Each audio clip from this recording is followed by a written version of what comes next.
Well, this might. Well, yes, but it was much better.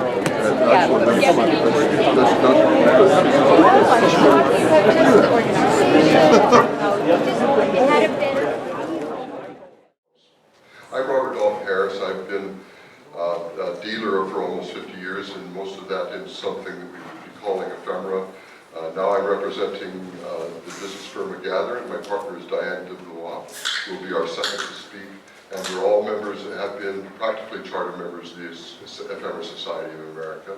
That is to be distinguished from the one of Great Britain, who invited us last year to England to give us all an award for being such an exemplary colonial outshoot, right?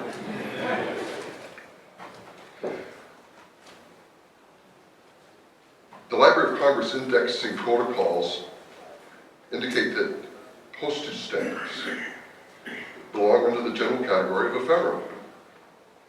That hasn't always been the way in which philatelist regarded ephemera.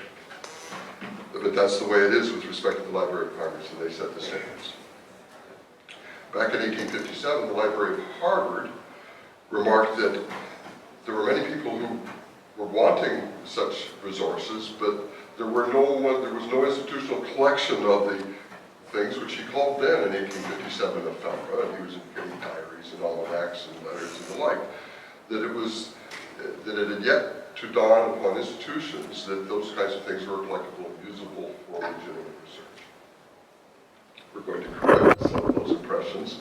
We have some very respectable institutions, all of them from the city of New York, who are going to represent their collections here for you. The first among them, Henry Raine, is the director of digital programs and library technical services, holds an MIS. What is that, Henry? Master of Information Science, from the Catholic University of America, and an MA in the History of Decorative Arts and Design from the Cooper Hewitt National Design Museum. He has been with the Historical Society since 1997, and he's designed college classes on ephemera and served on the board of the Ephemera Society. Leslie Turley, Associate Director of the Collections and Manuscripts, Archivist of the City Museum of the City of New York. Leslie, stand up. Yes, and Henry will pop up too. Here we are. Museum of the City of New York. And she holds a master's degree in Information and Library Science. It's not quite the same as a Master's of Information Science.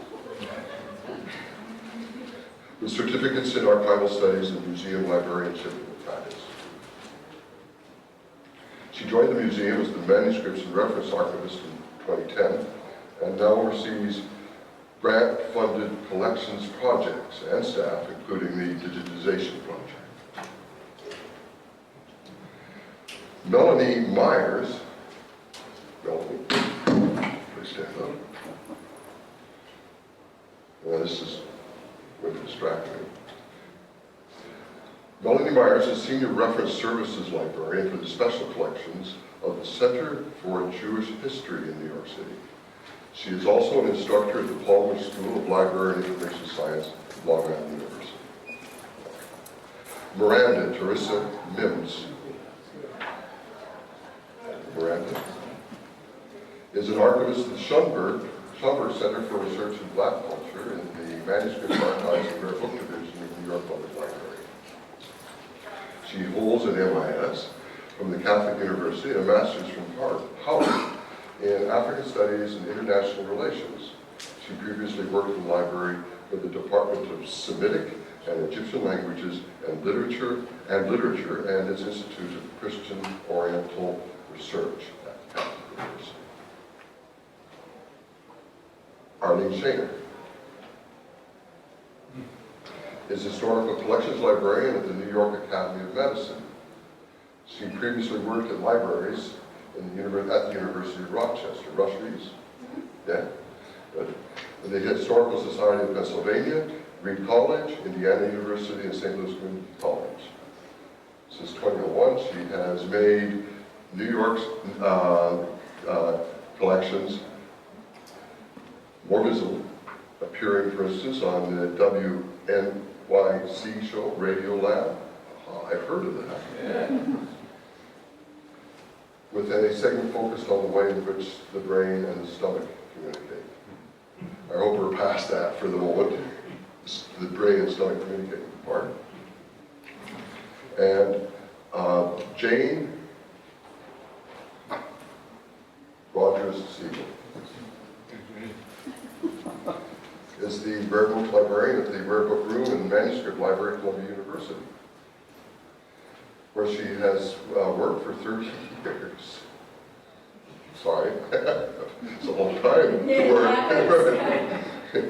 with books, art, music, and ephemera in many subject areas, but especially with the library's collections of printing history.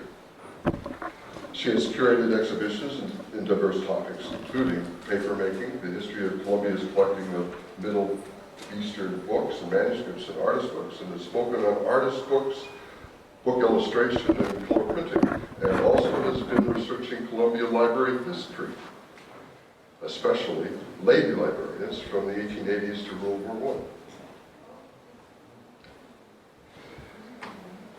I. Gino Francesconi. Yes, of course. Is the first and only director of the Archives and Rose Museum at Carnegie Hall. Hired in 1986 to gather memorabilia for Carnegie's 1991 centennial, he stayed on after the festivities. And you were there for the choral programs the other day. Yeah. My grandson was there. Yeah, we were very proud. Our grandson sang at Carnegie Hall. He stayed on after the festivities, first as a solo act, then as the head of a four-person department.